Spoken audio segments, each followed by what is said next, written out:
This is the story of a group of filmmakers on a special mission.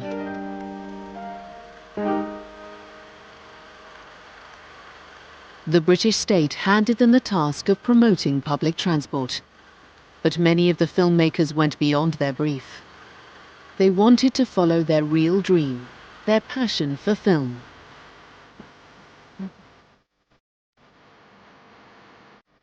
They were striving for success. This is their journey, through post-war Britain to international fame.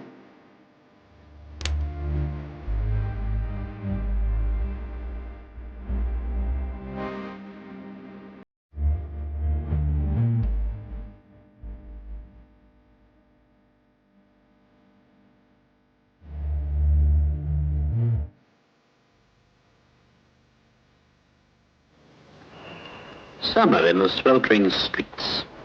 Dry crusts of stone smoking in the sun. Parched throats and hot pavements. Sultry atmospheres and blistering tempers. Does anyone answer? Leave it. Take a holiday. Where? As far as possible. Somewhere near Land's End.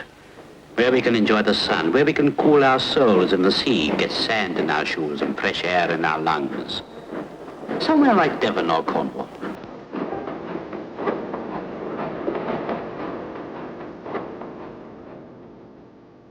This is British Transport Film's vision of Britain. The sights of a nation about to change beyond recognition.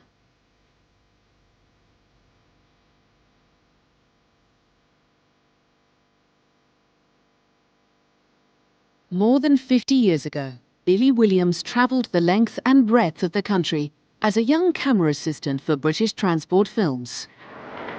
To pass from the lowlands to the highlands of Scotland is to cross a border of country which marks almost as sharp a difference as that between Scotland and England. Here is the real north, the dark, the true, the tender north.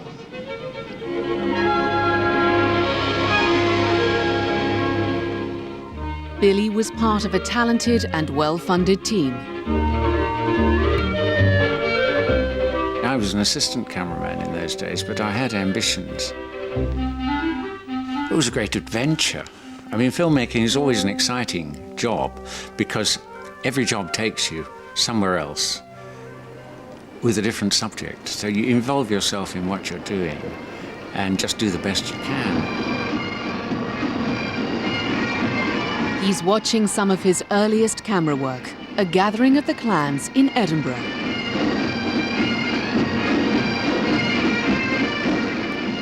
It was a multi-camera shoot because this is a very big occasion. And I can still remember being on Princes Street with huge crowds. It's a wonderful memory, seeing these images again.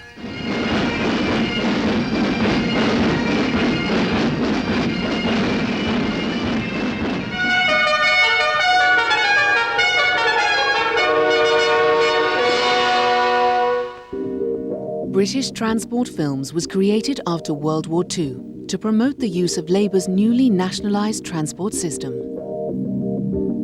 This was one of the absolutely kind of emblematic reforms of the Labour government, and one of the ways in which, you know, Britain in the 40s was different from anything that had happened before. At its height, 800,000 people were employed by British Transport. They were all paid by the state. Their work was to be explained and celebrated on screen.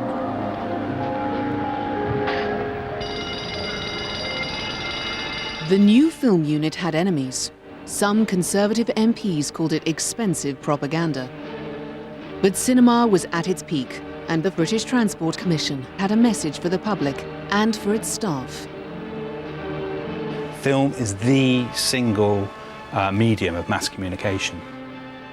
They're deliberately sending particular messages. They're sending this kind of social democratic message, you know, we're all in it together, Britain is ours, it belongs to all of us. We're proud of our industry, we're proud of our transport network that makes that work. Take pride in it, join it. Industries come, industries go. Transport goes on. Now, atomic power is going to change things. Well, transport will change with them.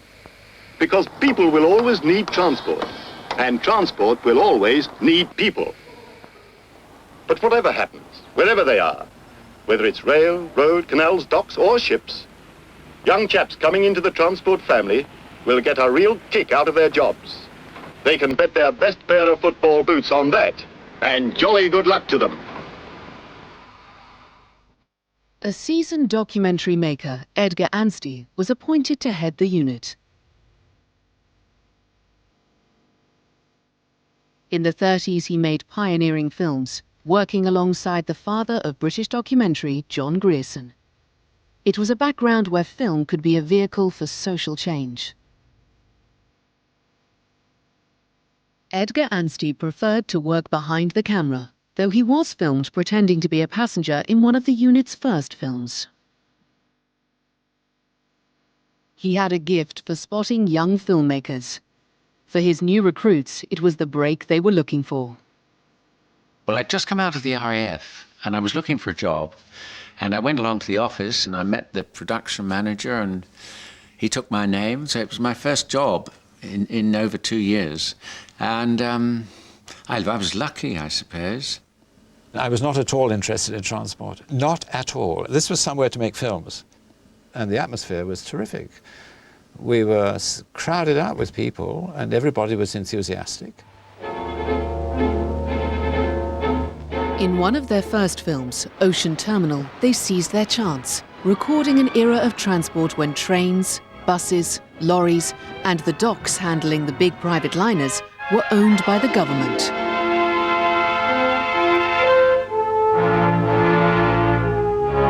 We had a great passion for the nationalised industry. All of us working there, we believed in the nationalisation of transportation. It was about the comings and goings of the great ocean liners, the Queen Mary, the Queen Elizabeth, the Ile-de-France. And we were there for some time and we were able to go on all these ships and they were magnificent. It's a public relations film about Southampton docks, but the stars are the luxury Atlantic liners. Arrivals and departures invoke power and unfold splendor. The departure of the greatest liner is a story of a great queen and a retinue of self-important tugs that haul on cables, cross her bows at speed, and when she majestically turns, exert pressure against her side.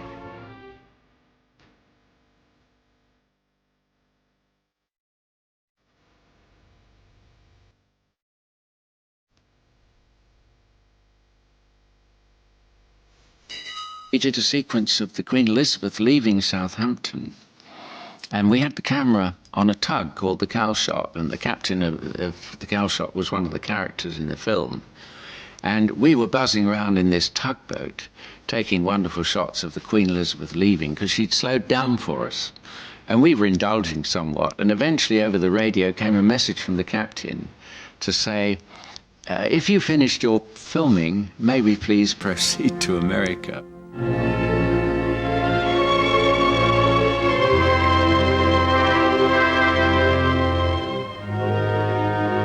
Films like this were shown in schools, local halls, the workplace, and sometimes as support films in cinemas.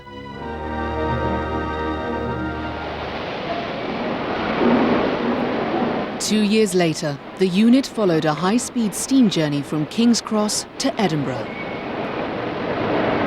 At platform 5, the Elizabethan, a special express of the holiday season, summons its strength. And the time to depart marks an ending for some, but for many, a start.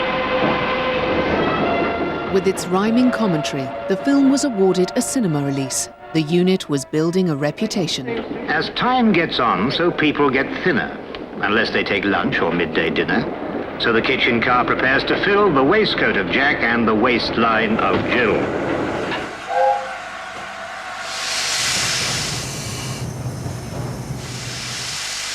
Billy Williams was part of the film crew. For the first time in half a century, he's going back on board an A4 steam engine.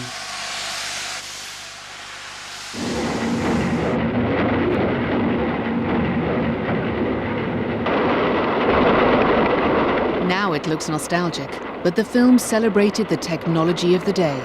Anstie and his team were celebrating a modern vision of high-speed transport. Sir Nigel Gresley designed his A4 with the speed of a greyhound, the strength of a bull. But when he put fire in her stomach, he taught her to burn with a furious thirst for water. The cold air was coming in on from the side, and when the fireman opened the firebox, the hot air came out. Everything was alive, and it was just something I've never forgotten. It's imprinted in my mind because it's a unique experience. You know, there's nothing else like it, with a combination of wind and cold air and hot air and speed, noise, movement. It's all there on the footplate, and it's like being on a live animal. It's absolutely wonderful. I mean, feel the heat coming out of that as he's opened the firebox. Burning heat coming out of there, and it just brings back wonderful memories for me. Here's Driver McLeod, mighty old hunter, chasing each minute of time's silent thunder, riding down seconds over the straight track, chasing the seconds lost rounding the curved track, coaxing each delicate petal of power out of steam's suddenly blossoming flower. Here's muscular Mungo, hard-handed toiler, who keeps water flowing round the tubes of the boiler, keeps up the pressure, heaves tons of coal on, makes sure his driver's got enough steam to roll on, bends till his back aches, shifts as his feet work, rhythmically swinging to make boiler heat work. It's a very good sequence, and it stands up today as well as it did 55 years ago. I think it's very well shot, very well edited. It's full of movement, it's alive. And of course, we were alive because there was so much movement on that footplate. It was very difficult to hold the camera steady. And that is transferred to the image, I think.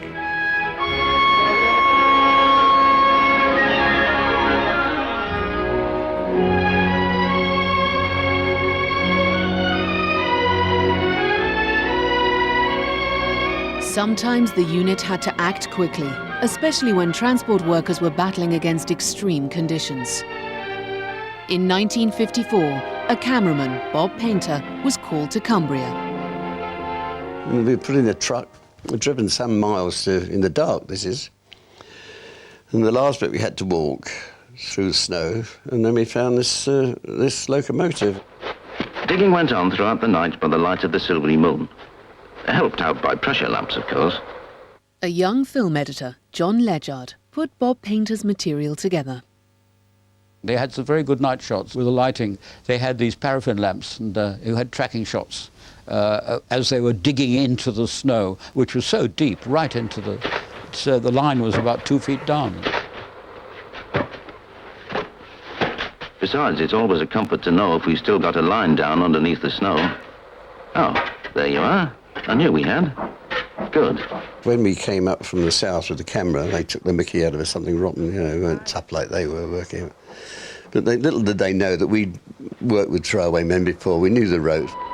As we kept the work going in shifts, night and day, changeovers and feeding had to be organised. No restaurants on Stainmore Summit. And after a couple of days, they took pity on us and they had a whip round. They gave us their sandwiches and things, and it all finished up rather fun. We were lucky. It was a nice, sunny, bright morning, crisp and clear, and then this loco came and you could hear it getting up steam, you know, and the wheels spinning and chuffing away, and then suddenly it came hurtling along the line that had been cleared and just went straight at this big drift of snow, and the snow went everywhere, and it was a fantastic sight. That's what makes the film memorable, I think, is that one scene with all the people waiting to clear the snow after the train had gone through. The film had two purposes: to entertain and to celebrate work. When you get a cab full of snow and steam and smoke and spume, all you want is to stop. But the diggers want loose snow to work on, so you just have to keep going. This actually could be a kind of Russian propaganda film from kind of, you know, the mid-20th century or something. It could be like a, you know, a bit of communist sort of political propaganda.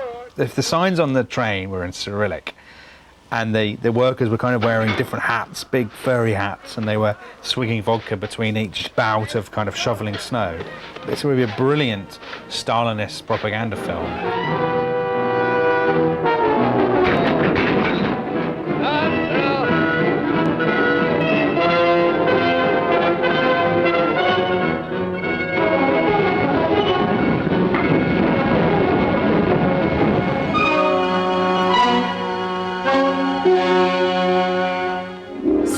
British Transport weren't the only employees to feature in the films. And when the cameras followed shoe factory workers on their annual outing, it was more than just a day trip. You have to remember when you're watching them, the films are done for a reason. You know, there's a director behind them, there's a writer. There is also a kind of political point to them. It is propaganda, but of a particularly kind of benign and, I think, reasonable kind. There's Mr. Hackett. I've never known him come on his own. Every year he turns up with his gramophone and as many relations as he can muster. There are plenty more up and down the train.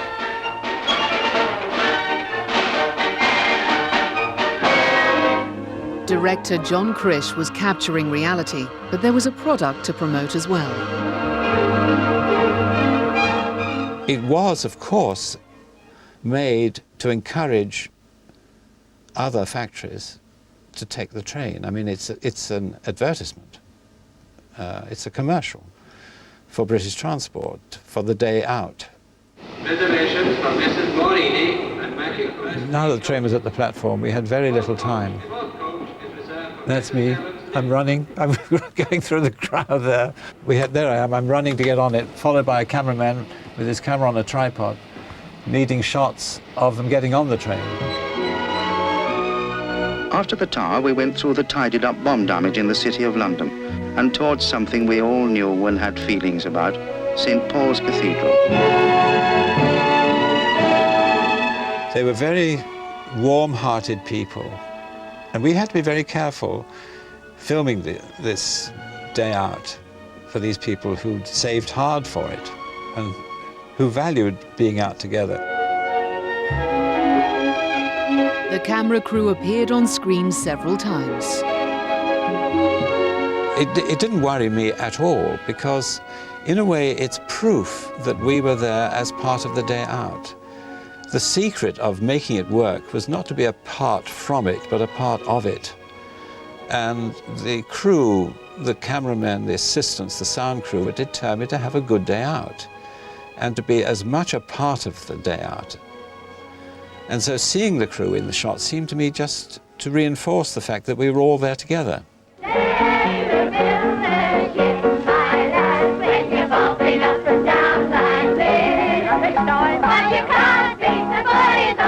Without realizing it, I'm in the middle of the shot on the bridge, where I had absolutely no intention of being in the shot. There I am, shameless. Joining in, but that's how the day was. All of us joined in this day out from this factory, and it was wonderful.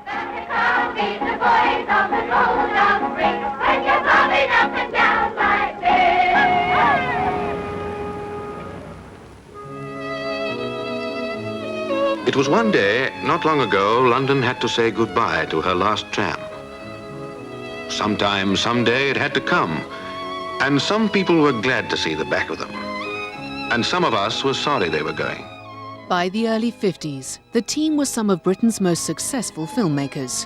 In their work, the future was always bright. But the scrapping of the last London tram caused a mutiny in Edgar Anstie's unit.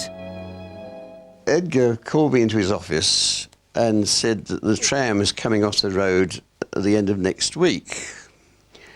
And this was on a Friday, and he said, we have got hardly any library material, and there aren't many trams left because they were phased out gradually. We'll remember the rattle and the clang and the sway, and how snug it was to be inside when it was raining outside. Edgar called me into his office on a Friday afternoon, and I said, well, we must make a film about the trams before they disappear. And he said, no, there's no film in it. And I said, but we must, they're going to go. He said, no. Not interested. There isn't a film to be made about the last tram. Just go and photograph the chairman shaking hands. On the Monday morning, I got to the office, my assistant, just the two of us going to go out with a camera and do the library stuff. And John arrived and said, do you mind if I come with you? He said, I've written a small script, perhaps we could make a little movie out of this library material, which is what he did.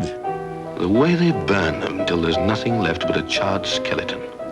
You'd think they were afraid of ghosts. Ghosts of old trams running the rails at night. Oh well, in 36 hours he'll be a bus driver. The sense of freedom during that week was something that has never been repeated. It was just wonderful. We were doing something very wrong and very right all at the same time. We climb on the car when the journey begins, and we make for the first vacant seat. For all other people we don't care two pins, so long as their comfort's complete. The only thing I knew I wanted in the film was an old couple taking a kind of trip down memory lane on a tram. I went to a Darby and Joan club in Lewisham and found a couple and made sure they weren't married because I didn't want them sitting there not speaking to each other.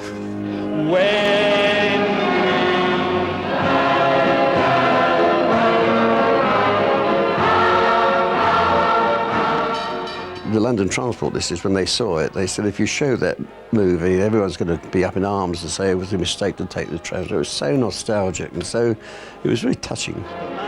You sit close together and spoon all the way. Edgar Anstie was not impressed. He sacked me. He put his name on it as producer and did nothing. He was all for pleasing his masters, there's no question about that. He never put a foot wrong. What I don't understand is how he couldn't see that the older the film got, the more valuable it becomes as a social document of the time.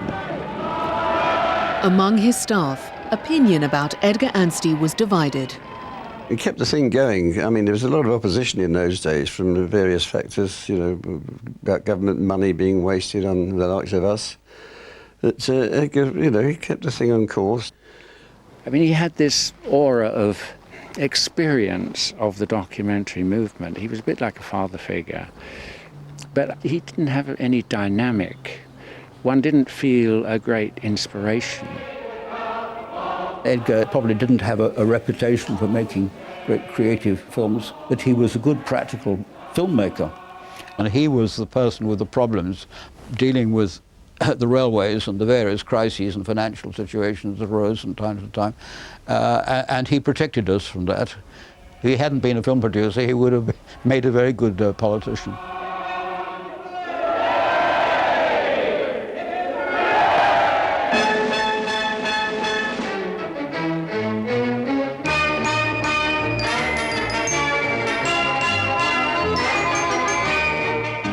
Anstie's team often got one kind of transport film into cinemas, the travelogue. I suspect that an awful lot of people watching these things are just talking, stuffing themselves with sweets, you know, staring at the ceiling and waiting for the main feature. You know, if you're waiting for some Hitchcock film or something and this comes on, you know, you're just going to be twiddling your thumbs, I think, and waiting for the main feature to begin. Our grandfathers and the retired colonels from Pune and Delhi and Allahabad watched W.G. Grace stride out to the wicket, and Jessup hit a six that broke the clock in the pavilion on the college ground. You see the cricket matches and you think, oh gosh, that shows how old-fashioned it was in the 50s. But what you forget is that it would have seemed intensely old-fashioned then, as well as now. And thou shalt keep the feast of harvest, the first fruits of thy labours, which thou hast sown in the field. And the feast of ingathering, which is the end of the year, when thou hast gathered in thy labours out of the field. Transport hardly gets a mention, but with car ownership still low, most of the audience had only one way to get to the locations. We go for the 16mm camera, very small crew. Usually no script as such, but a few ideas. But the whole purpose was to encourage general public to travel on trains to go to these places. And after lunch, silence falls over the landscape. But up in the town comes the sound of a train, as holiday makers from Guildford and Glasgow come to the sun and the seaside again. It's a picture of Britain where the sun always shines. They took quite a long time because we always waited for the right weather, which was usually sunlight. Looking back on the travelogues, I think a lot of them don't really stand the test of time because they're so slow and rather dull.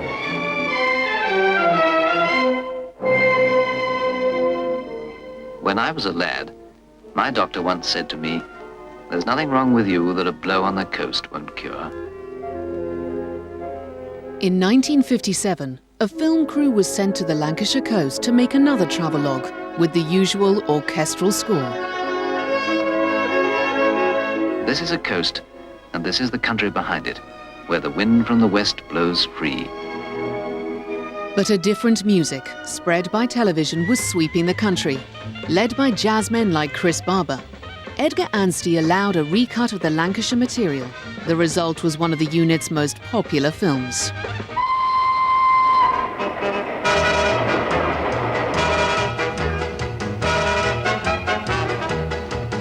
This is a snapshot of Blackpool at a time when the country had never had it so good. By the time Chris Barber was shown the film, it was already edited, so the music had to fit the shots.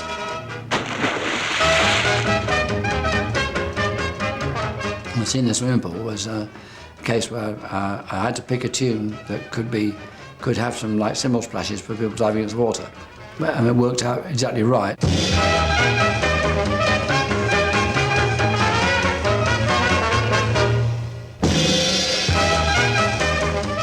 It was very difficult. I could see a pattern there, mathematically speaking, and it seemed to work out.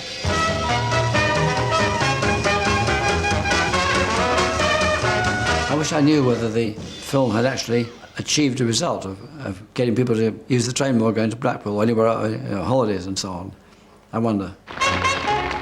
The film shows a new age of leisure. You do see what we would now call teenagers. They're more independent, and that's because there's been an economic boom, and they've got this full employment, and they've got money, which their parents wouldn't have had at the same age. And those are the people who are obviously going to drive a lot of the social changes of the 50s and 60s. Those changes were reflected in one of the unit's finest films. In 1961, a young director, John Schlesinger, joined the team for another attempt to capture what looked like reality. A day in the life of Waterloo Station.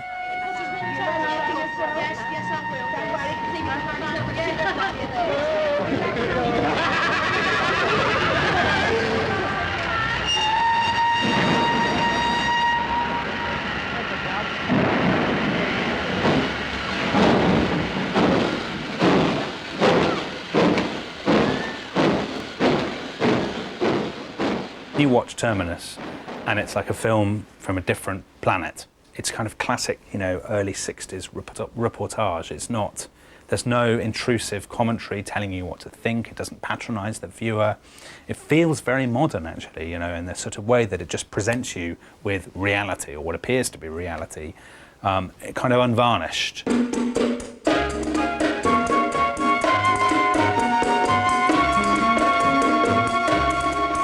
Jamaica man, where you gone?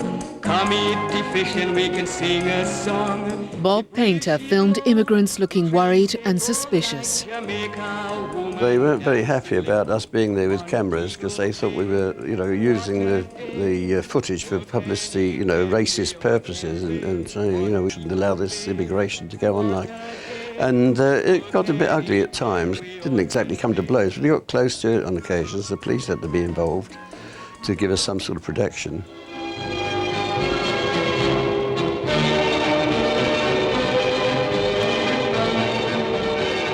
The star of the film is a little boy.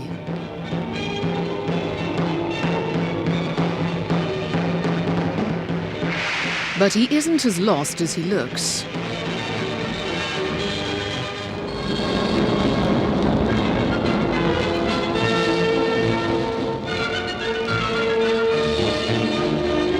I was only 5, and I was more concerned initially with the toy seal and the Rupert Bear magazine than anything else. It's only when an hour or so passed of sitting on the suitcase that I realised my mum wasn't there, and I got desperate. What's your name, son? Matthew? What's your other name? Matthew Perry. And who are you with, your mother? Matthew's mother, Margaret Perry, was an actress related to John Schlesinger. She told her son to wait for her at the station while she was filming nearby. There you are, Matthew. She won't be long now. It'll be a minute or two. There is a special announcement. Will Mrs. Perry, who has lost her small son Matthew, please go to the station master's office which is alongside platform 16. I wasn't an innocent lost in the middle of a train station. I was put there, and it was quite manipulated on that level. The length of time I was there to make me feel desperate, I think, was probably John seeing my emotions were so good on camera that he pushed it a bit further. I would cry for you. And I didn't hear you. It's such a juxtaposition between obviously choreographed bits of filming and real, very real things going on. And I can imagine the whole thing as a storyboard as being incredibly complex. But there again, I imagine also John was very well prepared for it. He's prepared for luck, you know, and chance. But it wasn't just luck. Other shots were carefully staged. John Schlesinger, on the right of this shot, appeared in his own film, pretending to be a businessman. These convicts being escorted to a train were actors, hired for the day. And this confused old lady in the ticket office was an actress too. I think there were one or two cynical people who possibly said it's impure filmmaking if you have to resort to reconstructing. I think probably 3/4 of Terminus was just as it happened, probably more.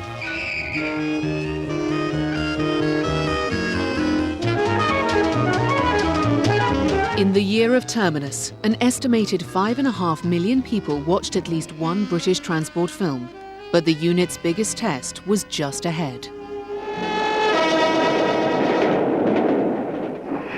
1963 was a key moment for the railways and the film unit. At the moment, we are carrying about 40 million tonnes a year. Richard Beeching was the new boss at British Railways and wanted to close a third of the lines. Where men have to go and leave us, we shall give them good notice. And during that notice, they will be able to travel free. Rail staff, including these workers, went to special screenings to be told about the cuts. It will remove the sense of uncertainty that has affected railwaymen for a good many years now, and it will give them... The film was made by Edgar Anstie himself and rushed out in time for the announcement. We took Dr. Beeching in our stride. He was a rather likeable man, and he became quite a good friend of Edgar's. I think people respected him. He had a job to do, and we were able to work with him. It's a lovely illustration of the kind of paternalistic, maybe slightly patronising tone that was very common in politics then. It's basically about a man in a suit looking into the camera and saying, this is what we're doing, this is why, that's an end to it. Think of the cost of it, and think too of the competing lorry going from door to door. The film unit held special screenings around the country. Alan Wilmot, the projectionist, still shows films to retired staff. I listened to it all those years ago, but it was very bad, obviously, for staff who could immediately see we may lose our jobs. I reckon there was quite mixed opinions, not only what's going to happen. The workers were seeing their future, and it didn't look good. For the chairman to come out and have a film specially made for the staff, that was really quite revolutionary. We were never convinced by what Beeching said about looking after the people and so on. It was that deathly hush in the audience. Well, what on earth is going to happen to him? They didn't succeed in the PR task. You know, people didn't take to Beeching's cuts in the way that he'd hoped. And one reason, I think, is because he wasn't a very good communicator. That Beeching film is really the death knell for the film unit, and in some ways, actually, for the railways. So what would Edgar Anstie do? The heyday of rail was over, but his unit kept on filming. To the clear chalk stream which runs out of Hanger Woods come the jaunty grey wagtails, who love and live by water. After Beeching, the unit developed its expertise in quiet films about the countryside.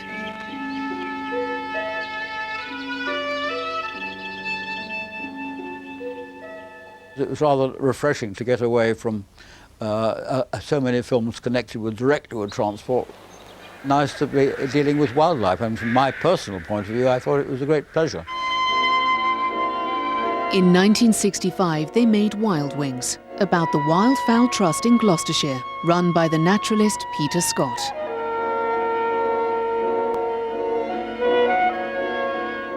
For thousands of years, they'd been the quarry of man. And yet, you know, until quite recently, very little was known about them. He's beginning to count down. 5, 4, 3, 2, 1. The film got a cinema release in Britain and the USA. Oh, this is brilliant. We've just passed the gloomy sequence in the middle of the winter when the poor creatures were just surviving. John Ledyard edited the film. It became a huge success and made no reference to transport. And the fabulous mandarin duck, a relation of the wood duck. They're great fighters during the courtship period, but they make very devoted pairs. Wild Wings won the unit its biggest prize in the 1966 Oscars. British transport films had reached the top in Hollywood. We were delighted. Yeah, I don't think we were jumping around. I remember we all went to the pub that evening and had a drink. For 2 decades, British transport films had celebrated a golden age of public transport and showed British audiences a reflection of their own country. They're fantastic barometers, actually, of social change. So what people are wearing, the way they talk, they do feel like slices of life. And the way that people relate to one another, the kind of surroundings, the greyness, the sootiness, the sort of spirit of conformity, actually, and the collective spirit. And I think to a historian that is just incredibly valuable. Edgar Anstie retired, making a farewell appearance as a tourist in one of the unit's films. He died in 1987. His unit made 700 films and won 200 awards. But by the 80s, there was no future for British transport films. Some of his young filmmakers went to the top of the movies. Among them was Bob Painter, who filmed The Train in the Snow. He became a Hollywood cinematographer and shot the video for Michael Jackson's Thriller. 9 years after Terminus, John Schlesinger won a Best Director Oscar for the feature film Midnight Cowboy. And Billy Williams, who rode on the footplate for Elizabethan Express, won an Oscar for cinematography in Gandhi. There were some very good people working at British Transport, you know, cameramen and directors, and the background of working there was very helpful. I mean, when you look at some of those old films, it's a social document. It's part of history, isn't it?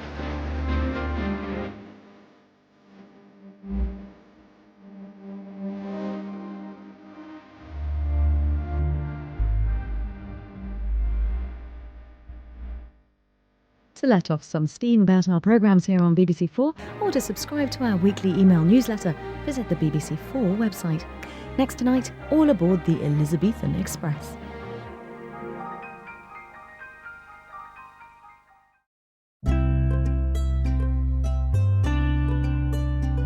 Please visit our website for news about new productions that are on the way, and you can support my work on my Patreon page. Thank you.